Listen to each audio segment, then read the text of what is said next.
From our classrooms to our community, Hawk Talk brings you the conversations, updates, and stories that matter most across the Hillsboro R3 School District. Hawk Talk is sponsored by Schneider Electric. The podcast starts now. It is another edition of Hawk Talk. I'm Patrick Quinn, your Director of Communications, and she is Amy Phillips. She is the principal at the Hillsboro Early Childhood Center. Thank you for coming on. Yeah, thank you for having me. So this is your second year as the principal at the Early Childhood Center, but you've actually been in the district for 16 years. You were at the high school, you were at the Learning Center. How did you get from the high school to now leading the Early Childhood Center? Those are two different worlds. Oh, yeah, sure. Absolutely. So I actually started my career off at the secondary level, and I split my day between the high school and the alternative school. So while at the high school, I actually taught special education for students who were identified as having intensive behavioral needs. And then I went over to the alternative school for the other half of my day, and I served as a case manager for students who were enrolled in that program but also required special education services. Okay, so you're used to being around children who probably need a little more extra attention at that age, right? Absolutely, more of the at-risk population. Yep. Yes. Well, eventually, an opening came up for the district process coordinator, and so it was something that I thought might be pretty interesting, and I always wanted to know the behind the scenes of how things work, and so I went ahead and took that position, and that actually put me at the elementary level. So as a process coordinator, the best way I can describe it is just it's someone who sees that special education referral process through from start to finish. So I served as a support for special education teachers at the elementary level and helped them with compliance and paperwork and help families navigate that process.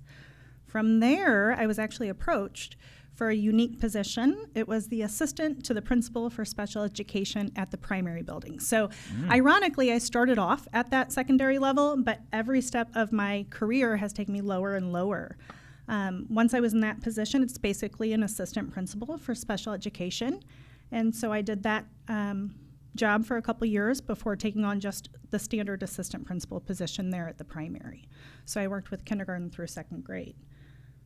We've always needed an early childhood center, so once I heard that was a topic of discussion with our central office, I jumped on the bandwagon and went for the position of the principal for the program. And ironically, the dream position I always had as a little girl was to open my own preschool. So I think naturally it was always there. It was just a matter of working my way down to that level. So you are doing your dream job. I am, yes, doing my dream job. Well, because I always just picture you as the Early Childhood Center principal, and I think you're a perfect fit. Well, thank you. I really enjoy it, so I feel like it's a good fit. See, I can tell. So I always think of the first day of preschool to be more of a transition for parents than it is for the kids. Walk us through that transition, because a lot of times the child has been at home with mom or dad, and this is their first time with friends. Absolutely. I hear that the most from parents. We've never been away from each other longer than 5 minutes. I actually just sent out some parent communication for our families who are coming in this fall. Basically, the best thing our parents can do is to separate quickly. And that sounds very harsh, but that's the best thing they can do to help their child feel successful on day 1, day 2, even day 3. For our parents who are dropping their kiddos off, it's really important that they come to open house. It's important that they ask their questions ahead of time. That way they feel confident and comfortable with what's happening. But the beginning of the school year, it's all about just having fun and getting to know our environment. And so our kiddos will come to school, and before they know it, that day's over. They've just worn themselves out and had a great time doing it, and they look forward to coming back. So I think that's definitely a perk of having a half-day session. Absolutely, because you're right, that when they come home, they are pooped. They are worn out. That is one thing we do well. So let's transition into open house. I just got a DM on Facebook wanting to know about open house. So when is open house at the Early Childhood Center? Well, open house what is that all about? Yeah, so open house is Thursday, August 20th from 5 to 7 p.m. And basically, it's exactly what it sounds like. Pop in, check out the building. You can look into all of our classrooms. You can look into our gross motor labs, check out our playground. It's expected to be installed and ready to go before the start of the school year. You can come in and ask your questions of myself, of counselors. You can ask questions to the language therapist and occupational therapist. You can get yourself some Hawk merchandise while you're there. But most importantly, you are setting your kiddo up for success because they're getting a first look just along with you, you know? So when you come in and give your kiddos a chance to see the environment, see that their classroom looks really fun and there's a lot of toys to be played with and things to investigate, you're kind of setting them up to not only have that rapport built or the foundation of the rapport built with their classroom teacher and paraprofessional, but you're also letting them know, hey, we're going to have a great time. Come back and see us and, you know, we'll enjoy it. And come with questions, right? Absolutely. We would much rather answer the same question over and over again than to have a parent trying to problem solve behind the scenes. We're here for you. So Okay, so there's not really a question you haven't heard, right? no, and we've heard some strange ones before. So Yeah, I bet. Well, here's a question that parents might ask. How does my child get placed in a classroom? Can you walk me through that? oh yeah, sure. So that is a monster of its own. So we have a wait list, and on that wait list, we have students who are in preschool age, where it's their last year before they go to kindergarten. We also have kiddos on that wait list who aren't even going to be age eligible until second semester, so they won't turn 3 until March or April. So there is a lot to be done with that wait list. What I do is I go through that wait list, and I do it by priority. So whoever's at the top of the list and is age eligible, if I have an opening, that's who I go to first. What makes it very tricky, though, is that I'm also trying to balance session preference. So you might prefer mornings, or you might only be able to handle a morning session for transportation. And so as I'm calling families, I'm confirming that we're still okay with the session that you entered and making sure I have an opening to place that student into a classroom that has an opening that matches. Another layer to that, though, of course, is you always want to try to have a balance of female students and male students. Yeah. It just balances the room as a whole. And so we're also navigating that. And it's also beneficial to have your young 3-year-olds and your old 3-year-olds and kind of mixed together. That way you have some students helping each other with some of those independent skills. Yeah, because these kids are going to be going to school for the next 13, 14 years together. Absolutely. And then to top it all off, if a student has special education, we want to make sure those numbers are balanced too, to make sure that student receives the services that they need to have to be successful. And then if that happens, you then have to make the phone call and talk to them, talk to the parents a little bit more about that, right? Absolutely. We try to have a meeting right away, make sure we've established everything that kiddo needs, and make sure that our staff is prepared to provide the services that are outlined in the IEP. So overall, how do you keep parents in the loop about what's going on at the school? Well, we have a lot of different ways because it doesn't work the same for every parent. So we have communication apps for every classroom teacher. And so that might be Class Messenger, Facebook Messenger, it could be Dojo. Whatever works best for that teacher, she'll set that up with a parent. And that's probably the fastest way to get an update. So is that an email that comes to them and then they can sign so up? a lot of our parents use it like a text messaging service. Yeah, so they can message the teacher throughout the school day, and as soon as that teacher has time, they'll message right back. Our teachers also send newsletters home. That way they can stay up to date with what's coming up with the next week. And then I try to send email communication regularly, roughly every 2 weeks or so, unless something's pressing. I know Facebook is always great, and I feel like that's something that parents always squeeze into their day.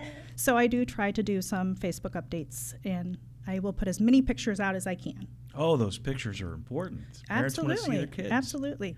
Yeah. And then if you especially want to see your child on Facebook, you have to put them on the OK Media list. Yes. That's another one that comes up. Yes, I'm glad that you brought that up. So at the beginning of the year, if a student has no media marked, I always ask our teacher to just reach out and confirm, because we can change that on our end with parent permission, but without having permission to post, their child's picture will not be on our Facebook page or in our newsletters. Yeah, so that's an important issue. Absolutely. So let's get parents ready for the first day. Supplies, snacks, all of those things. I see a lot of people asking, what are the supplies? Well, there's a caveat to that. Yeah. So I am so excited to say that we actually don't require any supplies.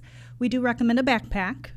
Just helps contain some of those items. And most teachers have a preference on a class folder, just so important information goes back and forth. Some of our teachers will provide those folders, and others will just ask for a specific color. Outside of that, we just ask that we get a spare change of clothes that are labeled with that child's name, and that way if we get a little too messy or have an accident, we have a backup. But yeah, I think the most important thing is just to make sure that your kiddo has had breakfast if they're in the morning session, or lunch if they're in the afternoon session. We'll have a snack time, but boy, they get hungry quick. And just to make sure you're labeling everything with their name. All right. Well, all that good news. So Yes. no supplies really except a backpack, but bring snacks. Yes. Okay, so let's talk about pick up and drop off. That seems to be the next question that kind of came to mind. So pick up and drop off. It can be a little stressful. Absolutely. So Yes. walk me through that. Yeah, so for pick up and drop off, so pick up is much quicker than drop off. Drop off is much quicker than pick up. So if you're in the morning session, you're going to pull up and we are going to be on the curb, ready to open the door and help your kiddo out. So you would typically say goodbye in the car, you'd remain in the car, and we'll help them inside the building.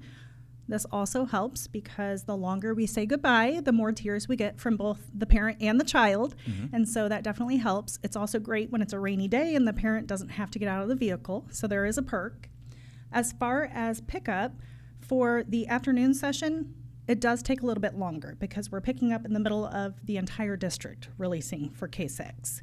So for pickup, we ask that you remain in the car, and most importantly, that you follow the steps, the directions of the staff who are out on the lot, because they'll tell you which lane to go to, which is really important because we're organizing the students by number and by lane inside the building. So once we get them all organized for the lane, we will walk them out to the parent.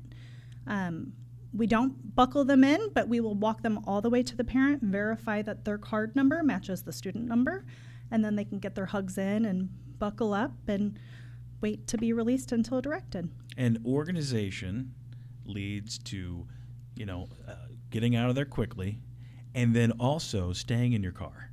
Absolutely. You'd be surprised. A parent will be so excited to see their kiddo, and we get it. We understand. But they'll be so excited that they'll get out of the car and try to meet that child as we're walking them out. But it usually slows down the process. So it's really important that they stay in their car until we bring that kiddo out. And it's also a safety hazard to have a lot of parents out of their car in the middle of the lot because every row releases at a different time. Yes, that's key. So let's go back to the classroom. When you're in the preschool, it's not just about learning your ABCs and 1, 2, 3s early. It's about gaining confidence and friends and all of that. So tell me about that part. What do the children get out of that? Oh my goodness. I think it is more important that they learn how to do school and how to be confident and make friends than it is anything else we teach throughout the year. So it's really special whenever you have a brand new group of kiddos and they don't know each other and they're trying to make friends, just helping them learn that skill to start a conversation, or, hey, look, you both have Spider-Man shoes on. Like, let's talk. Do you like Spider-Man? I like Spider-Man. I think just fostering those relationships and giving them a happy school setting is the key to success. And so I really think that their peer relationships are what are going to guide if they're enjoying their school experience.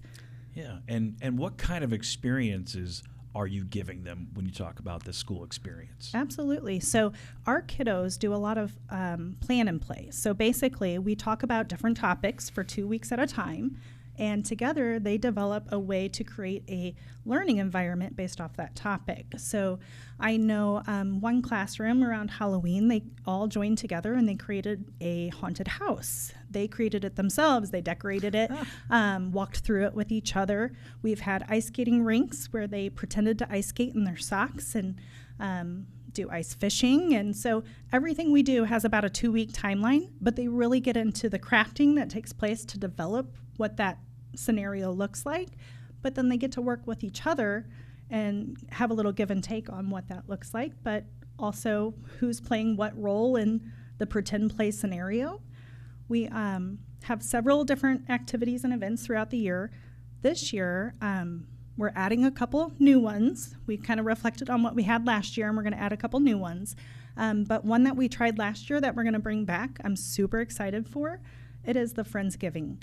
So every classroom prepares a different dish, and they get together and they enjoy the dishes all together, like a Thanksgiving feast. And so they talk about what they're thankful for and they get to be not only with others in their class, but others in the program. Yeah, and I was at the Friendsgiving Yes, last year. that's right. You were one of our special guests. Yeah, so that was a lot of Yeah. fun. So if you could sit down with every family member, every family who's going to be sending their children to the Early Childhood Center, what would you tell them? What would I tell them? Well, I would tell them that we're in this profession because we love kids, and we know that there is nothing more important to our parents than their kids, and that's why we do it. When they're with us, we treat them like they're our own, and that we love them, and we'll give lots of hugs, and we'll have lots of fun, and just to trust us and reach out if they need anything, but we're going to have a really fun school year.